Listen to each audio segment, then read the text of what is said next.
Welcome to another episode. I am V, and this is the Sussex Set. Welcome back. We are back to business. Harry and Meghan are back to business.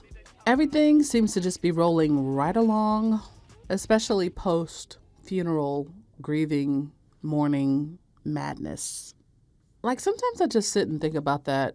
Like, wasn't that insane? I'm not really going to go into it, but like, when I have a quiet moment, just sometimes, like if I'm looking at something Harry and Meghan related, I'll say, I can't believe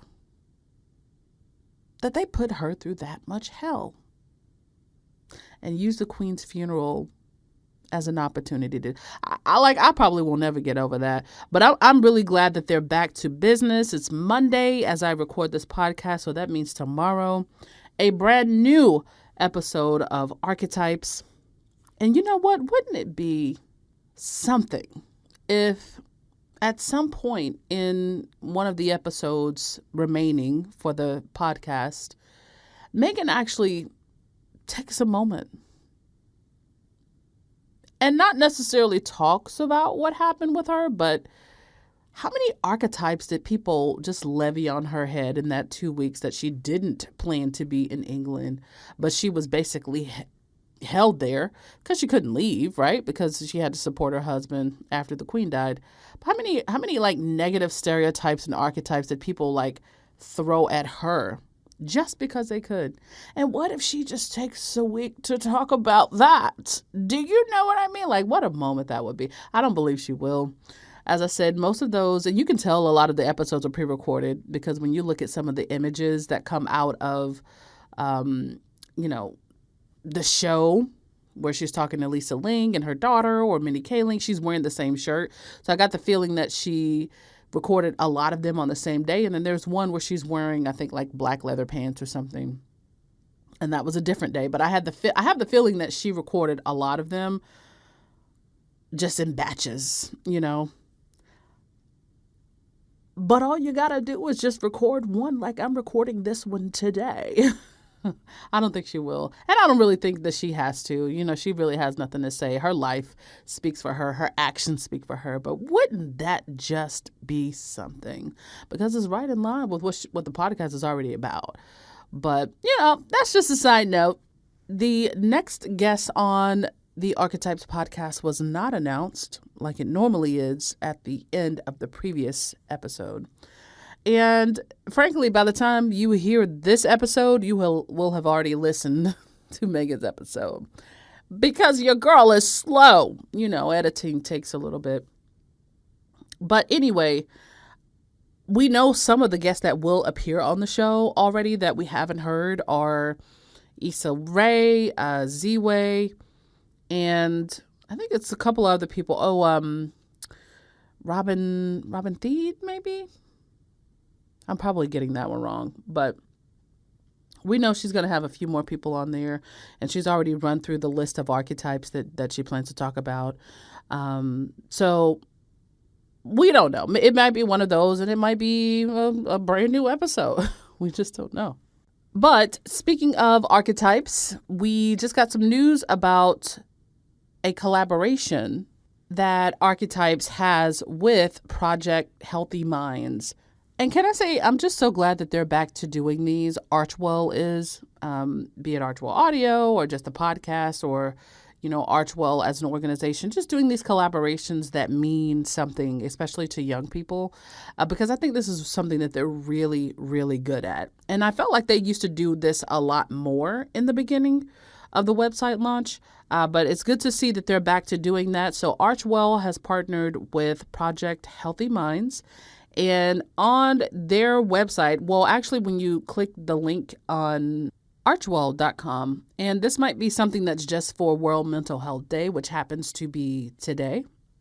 But once you click it, it takes you to Project Healthy Minds website and specifically their resource page. So once you get there, it says, if an Archetypes episode brought up a feeling that you're processing, now is a great time to ask for help. Archewell has partnered with Project Healthy Minds, so it is Archewell, on a mental health resource guide that is an excellent place to start. And once you get there, basically you can see where you can browse by either what you're feeling, if that's really the go-to thing for you is just to say, well, what am I actually experiencing right now? Or one could browse by resource type based on the type of help they're interested in. So I love that they are doing these collaborations. Another one that we heard about was Archewell partnering with Ving. So NBC revealed that exclusively, by the way, that Archewell is working with Ving to help teens tap into their philanthropic side, which I absolutely adore. You know, because so often we hear about philanthropy as being this thing for me, frankly, in my mind, really probably up until probably like the last 5 or 10 years or so, philanthropy to me was always something I thought that only rich white people did.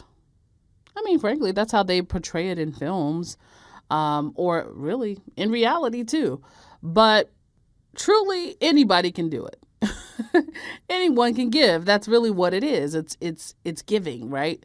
And what this partnership does is it emphasizes just how important it is to start that habit young. You can give at any age, you know, especially if it's money. You know, you're giving money to someone for whatever reason. There's a million reasons to give money in philanthropy, but as a young person to be comfortable with that.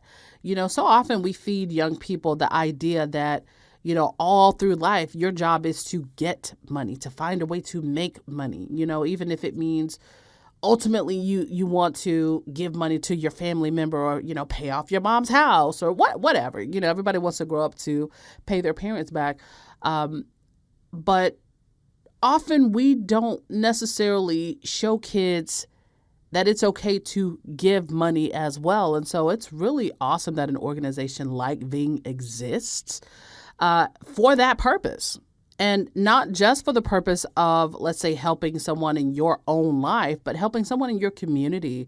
So the gist of it is Harry and Meghan's Archewell is partnering with Ving to give away $1 million in $1,000 grants. And so teens will sign up to be one of these givers. And if they're selected, they will give $1,000 grant to someone that has been an inspirational figure in their lives, which is so wonderful. That's a great way to strengthen communities, and it sets the habit of lending a helping hand early. And we know that that's important to Harry and Meghan because that's kind of how they raise their kids. And we saw a great example of that in the Cut interview that Meghan did just a couple of days or weeks before the Queen died. And if you haven't read it, they were picking Archie up from school and they just had some ready-made backpacks. And they passed an unhoused man and they gave him a backpack. And I think she said it has like crackers and water and things like that in there, just some sort of basic necessities in there. And she mentioned that she wants her children to know that there are so many different types of situations in the world and to always have empathy for folks, no matter what type of situation you come from. You may live in one type of house, others may live in a different type of house, and some people don't have houses. So good for them. Good for Archewell and Meghan and Ving, of course, for empowering young people to embrace, quote, embrace the gift of giving at an early age. And I am looking forward to some of the stories that come from that. So good for both of those organizations. And it also brings eyes to Ving as an organization. If you want more information about either of these new collaborations, I will put the links in the description and you can find out more about one or either. We still don't know, switching gears here, we still don't know whether Meghan is actually going to go on the Jimmy Fallon show or not. It was only during the morning period that we learned that the cancellation took place, as opposed to the appearance. Apparently, they were going to go after they left England because they were going to be in New York for the UN General Assembly. Coincidentally, The other two were also planning to be in New York at that time as well, but again, the Queen died, and so nobody went to New York. I don't know if that's going to be rescheduled. We don't have any information about that. I don't imagine we would get any information about it until maybe like right before it happened, if it happened. But my guess is that it probably won't, or maybe it will. Maybe it will at some point. I don't know. I just say it probably won't because they were going to be in New York for something else, and Jimmy Fallon is also just right in New York. But either way, I'm just glad that they're back to their life. You know, I really appreciated the statement that, I guess it really wasn't a statement, but it was sort of like a word from Meghan's team in the Variety exclusive last week when everybody was wondering, when is the podcast coming back? I was one of those people, but I definitely appreciate the fact that she's like, look, I just need some more time. I just need another week with my kids. I was away from my kids for about 2-3 weeks and I didn't plan on it. So girl, let me get my bearings, please. And then the next episode came out, but they let us know when it was going to come back, and that was last week's episode. So Harry and Meghan were spotted at a concert at the, I think it's the Santa Barbara Bowl. Was that what they call it?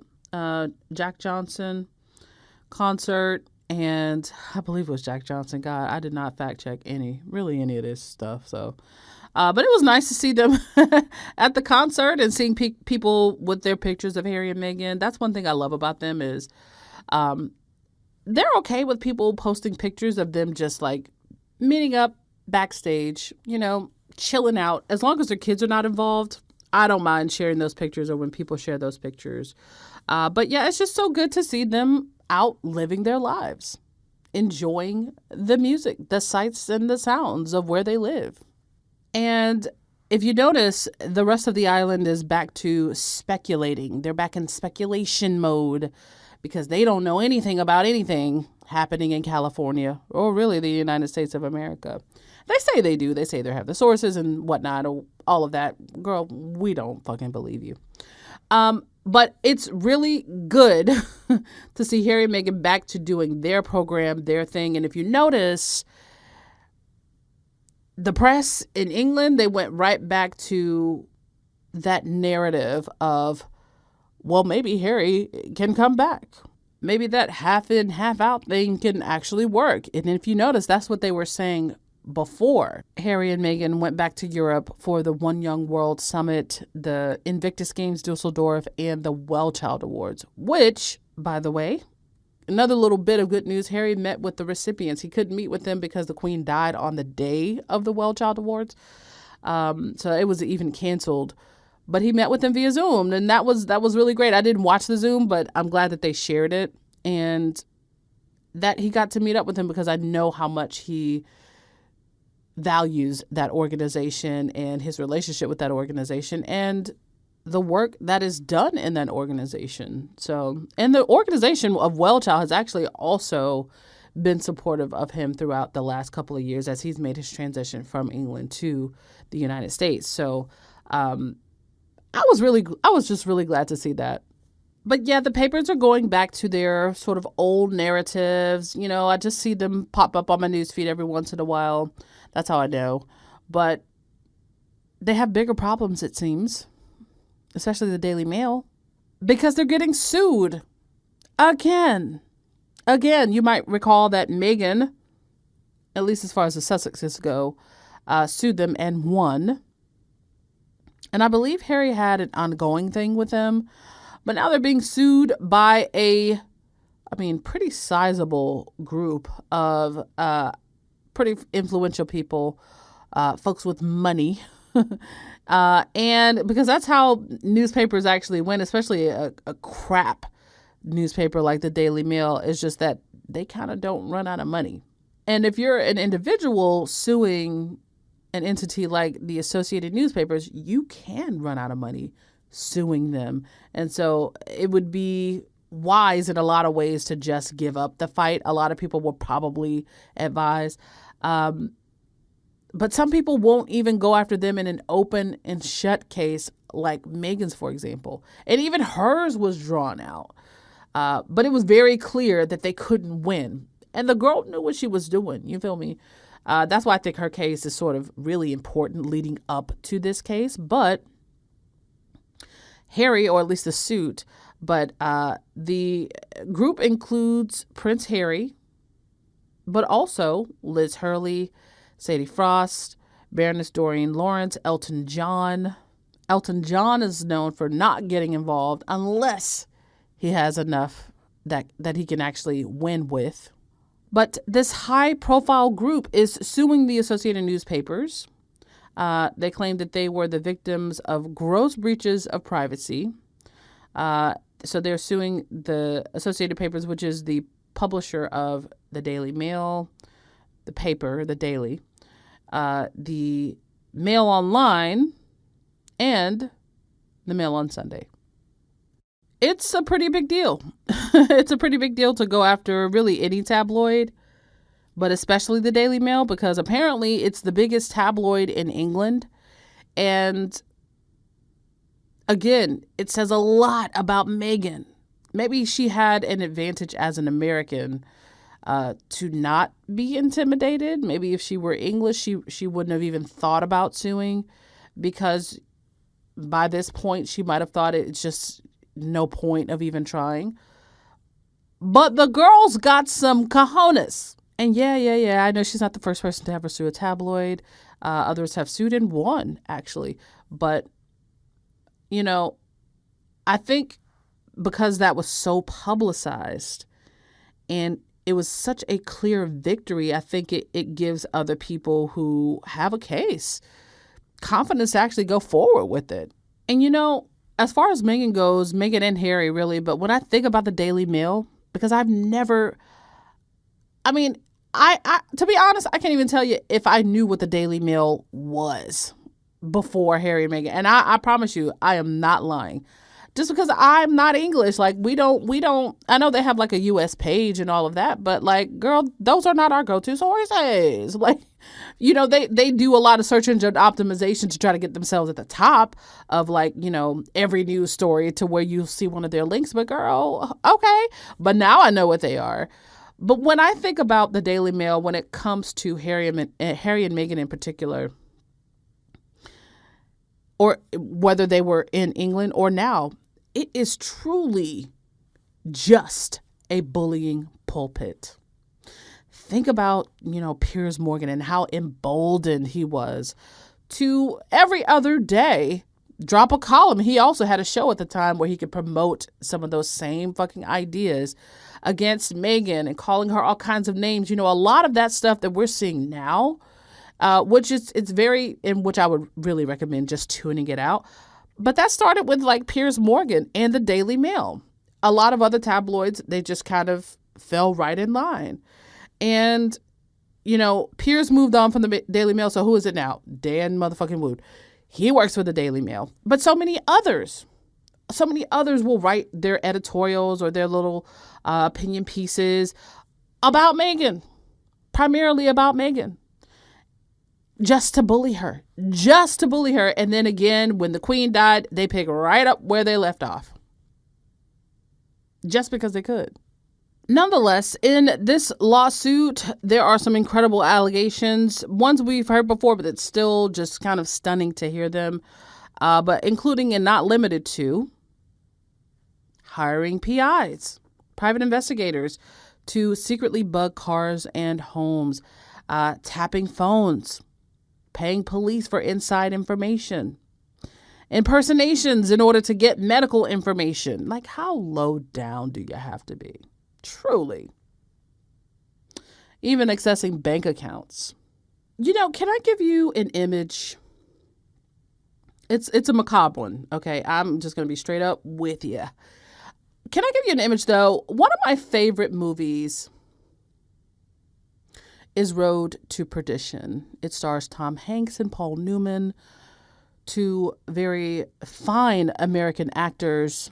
Well, R.I.P. Paul Newman. But Jude Law is also in that movie. If you haven't seen that movie, I mean, it's a great watch.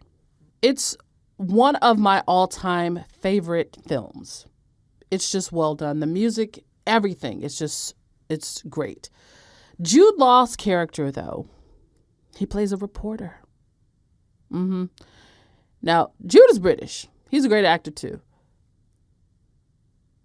But the reporter, it's set in the 1920s, and it's like a mobster type of movie. Well, Jude is a reporter for a paper. He's a photographer, I should say. And he goes to some very gruesome scenes in order to get images of the dead. Back then, they used to post all that type of shit in the papers, which blows my mind. But I guess it shouldn't, but they did. And by the way, spoiler alert, this movie is damn near 20 years old. If you haven't seen it, maybe fast forward. But Jude's character is an assassin named Harlan Maguire, who also works as a photographer for the press. About halfway through the film, it dawns on you that some of the subjects in the crime scene photos that end up in the paper are not dead in the actual photo. But Maguire, as he enjoys the gruesomeness of the crime scene, just snaps away until he's done. And then before he leaves, he kills the subject, because that's what the story is going to be about anyway, a dead body. Well, Tom Hanks and his son are on the run in the movie. That's pretty much what the movie is about. And Harlan Maguire is hired to locate and kill the both of them.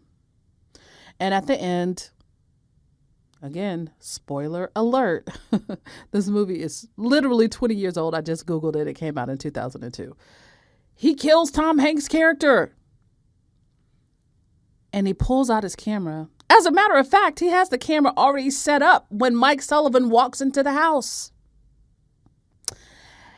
And he shoots the guy. And before he is dead, he starts taking pictures.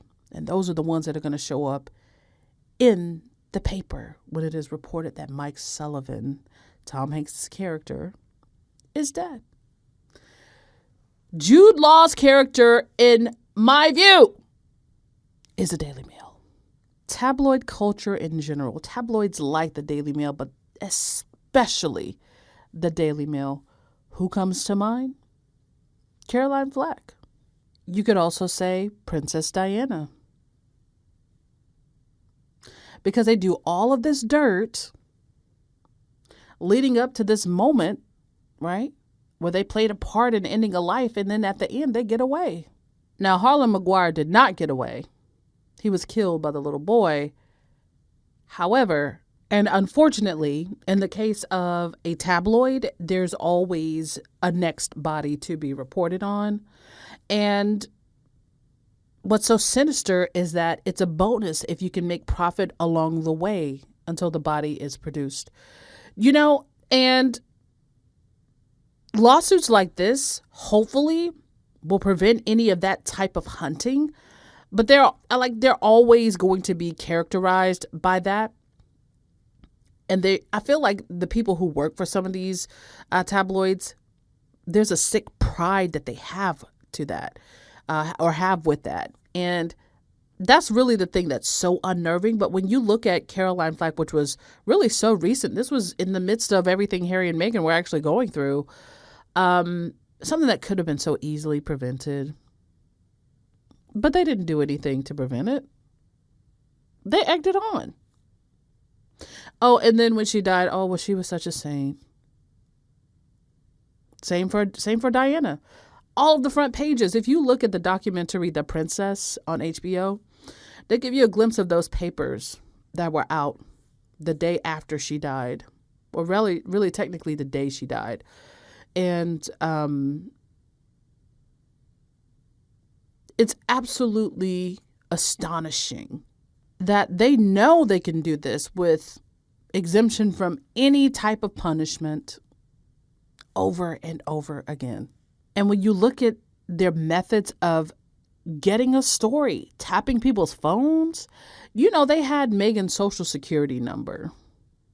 This was when she was still in the dating phase. They had private investigators to get her social security number, her cell phone number. They went and talked to people that work with her neighbors. But I don't really know how far back the allegations in this particular lawsuit go back, I'm sure, probably even decades. I wouldn't be surprised. But all for a freaking news story? The links they go to get information on some of their main news subjects. And I can only imagine the type of blackmail that goes on behind the scenes as well. But hopefully with this lawsuit, it gives the Associated Papers a much needed punch in the gut. And it shows other tabloids that they need to pay attention because they could be next. This lawsuit, people are saying it's similar to the News of the World lawsuit where millions and millions were paid out due to the phone hacking scandal. That was Murdoch's company, though. This is a different, or their rival, really. We'll see what happens. I hope a lot is uncovered because God knows they sell absolute trash every single day. And I hope they're forced to pay out millions upon millions upon millions when it's all said and done. It's almost like that doesn't even matter because they're still going to have money. They're still going to have readership. But I'm glad that this will be a highly publicized legal battle for them because it can't be fun, especially when you most recently lost your other highly publicized legal battle, that one being against Meghan. And so as these things go, I'm pretty sure it'll be some kind of a long, drawn-out situation. But definitely keep your eyes on that situation. I'm sure we're going to get updates as they go. And I'll be sure to post them here, of course. And another reminder, and I'll keep saying it until it's back, The Crown is coming back in a month's time, actually less than a month. So November 7th, man, when I tell you, I am so excited. I just love the show. I just think it's really well done. Outside of, it basically making the royal family pissed. Because it didn't always make the family pissed. It only made them mad whenever the actual depictions of actual events started to make them look bad. But I love the show. I think it's well done. I thought Olivia Colman was just top, magnifique. I watched season 3 and 4 just for her. I love that lady. She's one of my bitches. You know what I mean? She's one of my favorites. Kate Winslet is another of my favorite actresses, at least out of England. And yeah, I just love them. So I don't believe I've talked about it in much detail, but season 5 will be back November 7th, and it will focus on the 90s era. And I believe that's also the season where Diana's character, well, it's not even a character. She's not a character, but in the show, she's a character, sure. We'll see that, the lead up to that tragic end to her life. And I'm really curious about how they're going to portray the tabloids, speaking of the tabloids, because they definitely played a part in the lead up to all of that. But I don't know. We'll see. But I think it's going to start at 1991 or 1992. And that was around the time that the Queen talked about her annus horribilis, where 3 out of 4 of her kids separated from their spouses or got a divorce. And Windsor Castle also caught on fire. And probably the most tumultuous years of Charles's and Diana's marriage. We will also see a side piece. You feel me? Sorry.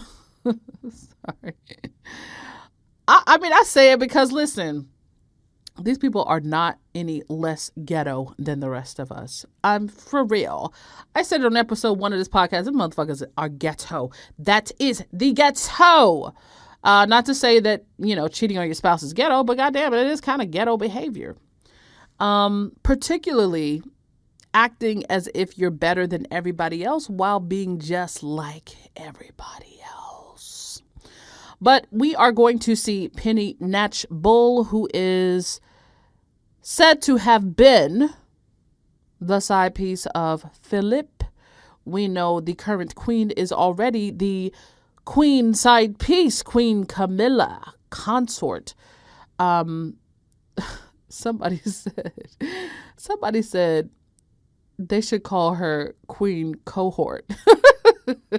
I saw that on Twitter and I could not forget it. Yeah, you know what I'm saying? So side pieces seem to be the way, you know, in season 4, Camilla's character said, well, and this is actually also true. So I don't know what the fuck Charles be talking about. You know, we need to tell people that this is fiction. In season 4, Camilla's character said, well, my grandmother was the mistress to your grandfather or great-great-grandfather or somebody. And Charles says, and he loved her to the end.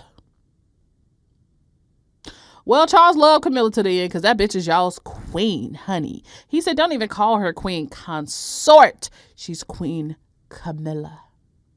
So, girl, whatever. In this season 5, we're going to see Penny Natchbull, who was the side piece of Prince Philip, who, if you do not remember, is, or was, or is, I don't know, the Queen's husband. And, you know, his will is locked up for, I think they said like 100 years after he died. So the public can't know. So you and I will both be dead when that is made public. But I got a feeling that Penny got some things, and maybe there were some outside children. We don't know. But she's in there, and supposedly there's going to be some intimate scenes. And of course, the firm is saying, or the firm's mouthpieces are saying, well, that is so insensitive. The Queen just died. Philip and Elizabeth do not know the difference. Trust. Okay? If they do, then you got bigger problems. But listen, girl, it was an open secret. She went to his funeral, and she was also invited to the Queen's funeral. She went to both. She sat next to the Queen numerous occasions. And, or at least on one occasion where there was like a horse race or something like that. Listen, the facts are the facts, and the Crown is just bringing the facts to us in a television show. So protest as you might. We still gonna be watching, and I'm personally gonna be enjoying the fits that Charles is having, because you know it's coming. And yeah. Diana high for life. And of course, I did want to say before I got out of here, y'all had a lot to say about, which I knew would happen, but the previous voice recording where Ladarius spoke about reconciliation and what that would look like, or is it possible? For my part, even when I heard that, I was already thinking, nah, probably not.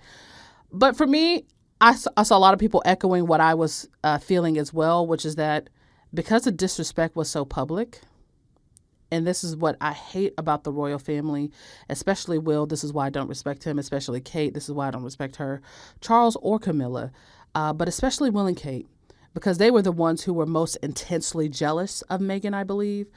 But Meghan and Harry and their partnership and their popularity and the way that, you know, they just go out and do things and get shit done and everybody loves it.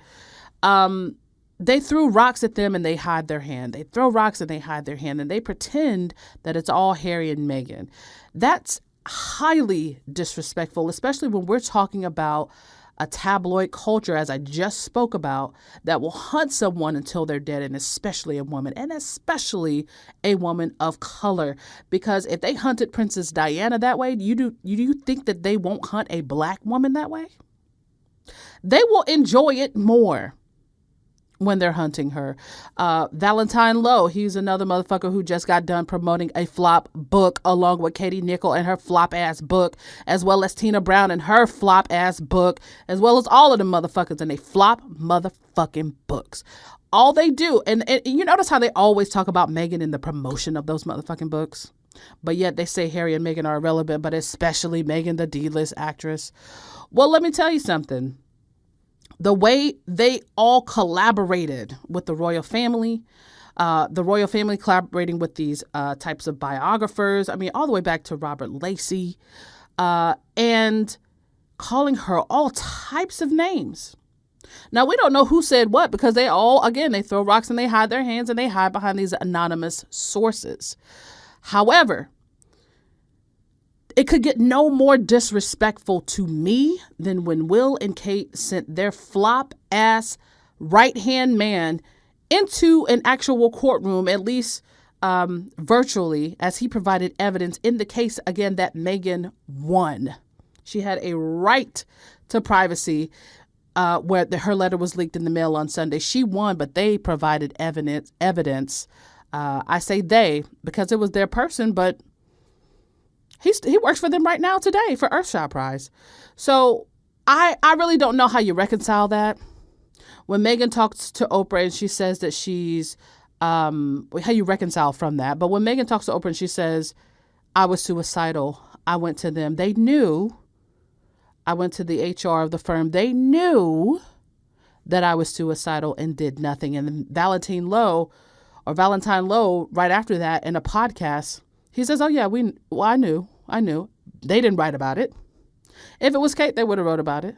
But they didn't write about it for Meghan because they didn't give a fuck. They didn't care whether she lived or fucking died. So I don't know how they reconcile unless they admit to all of that shit and they publicly apologize to them folks.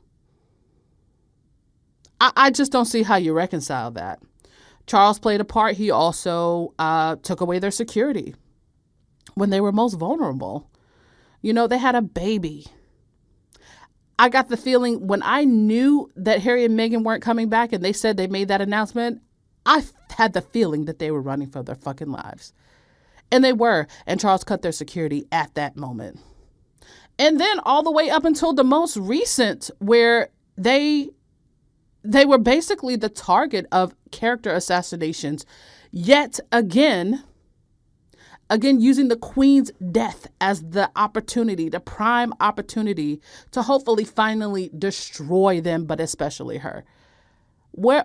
How do you reconcile that? Now Charles is playing games with the titles. We know Harry and Meghan's children are, by default, their Royal Highnesses, Prince and Princess Archie and Lilibet, but you change Will and Kate's titles to Prince of Wales, which they got supposedly automatically on the Queen's death. But on that same list, on that same page, you didn't change Archie's and Lily's. Too much gameplay. How do you reconcile? How do you reconcile with a pack of fucking dogs who don't care whether your wife or your child or your children are in a safe environment or not? When y'all find the answers to that, y'all tell me. Because right now, girl, I don't know. I just don't see it. Because I believe the apology and the effort made on the side of the royal family, it would have to be public. It must be public. Again, just as public as a disrespect. But see, that's not in their character makeup because what that would be admitting is everything that Harry and Meghan said in the Oprah interview and since in various other interviews and podcasts was true. They would be admitting that. And they're not going to do that. Not for the spare and his Black American wife, girl. No. They're not going to do that. This is why they are so afraid of Harry's memoir. Harry's the only one who can truly burn them down. Now, I don't think that his memoir would be published with that purpose. But certainly he would have some things that he wants to talk about. And so you have the likes of Lowdown Tina Brown and the others talking about, oh, Harry, you cannot publish this book. Or trying to make up a narrative of him being so conflicted and he knows it's gone too far now that the Queen has died and the book is probably never going to see the light of day. Girl, how do you know? How do you know? Who made you telegraph, tell it to Tina? And between the Crown and this memoir, the monarchy and monarchists are just hoping that the monarchy survives or that these two things don't provide a fatal blow because they will be pretty close to one another. And if they were so worried about reconciling, even if it was just for their own benefit, they would have done it by now.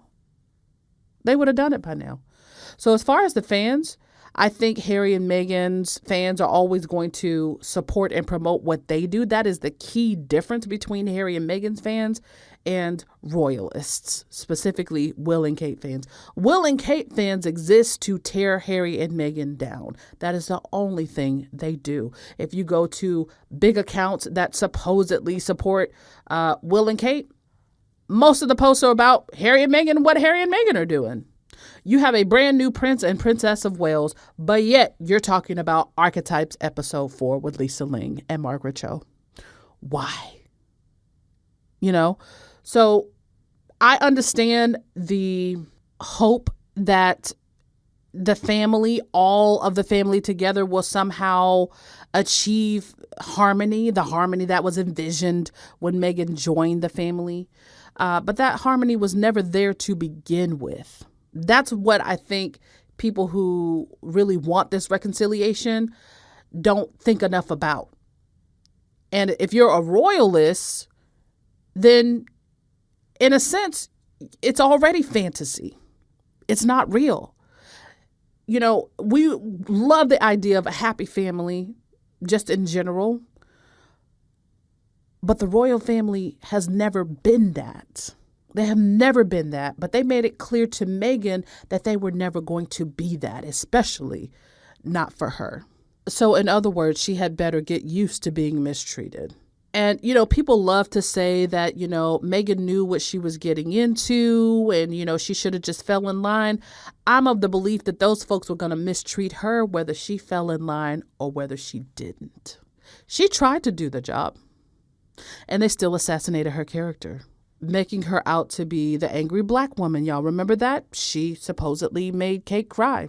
Turns out it was the opposite. All the royal family could say in response to that was recollections may vary. Recollections may vary. But Meghan has the letter. And like she said in that cut piece, I didn't sign anything that said I couldn't speak. I may talk, I may not. I don't know. We'll see. We'll see how I feel. The royal family never intended to welcome her into the fold. But it was worse than that because they basically trashed her until she got out. So look, I don't know. Maybe it's just me, but I don't see how any reconciliation can come after that. Because if that was my family, those motherfuckers would be dead to me. They'd be dead to me. And so with that, that is about all I have for today. Yeah, this is a pretty short one, y'all. But definitely make sure you find me on all of the places. I'll just leave the links in the bio. I really don't feel like running down the list. So keep shining your light, whatever that means for you on any given day.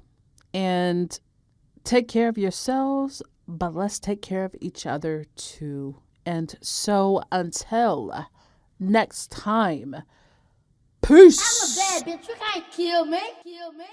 Will you remember me in a day? Yes. Or remember me in a month? Yes. Will you remember me in a year? Yes. Knock knock. Who's there? You already forgot me.